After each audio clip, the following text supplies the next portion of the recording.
હું છું વીર તેજાજી, ધોળી ધ્વજાનો વીર, સત્ય, શૌર્ય અને વચનપાલનનો પ્રતીક. હું આપની સામે મારી ગાથા પ્રસ્તુત કરું છું. ઈ. 1074માં રાજસ્થાનના ખડનાલ ગામમાં મારો જન્મ થયો. બાળપણથી જ મારામાં વીરતા અને ન્યાયપ્રિયતાના ગુણો હતા.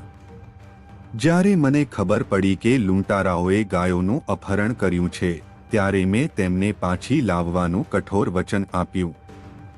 ગાયોની રક્ષા માટે મેં ભયંકર યુદ્ધ કર્યું અને ગંભીર રીતે ઘાયલ થયો. પરંતુ મારું લક્ષ્ય સ્પષ્ટ હતું. યુદ્ધ દરમિયાન એક સાપે મને ડંખ મારવા પ્રયાસ કર્યો. મેં તેને વિનંતી કરી કે ગૌરક્ષાના કાર્ય પછી હું પોતે તમારી પાસે આવીશ. મેં મારું વચન પૂરું કર્યું, ગાયો પાછી મેળવી અને ઘાયલ અવસ્થામાં હું સાપ પાસે પાછો ફર્યો. સાપે મારી જીભ પર ડંખ માર્યો અને મેં પ્રાણ ત્યાગ્યા.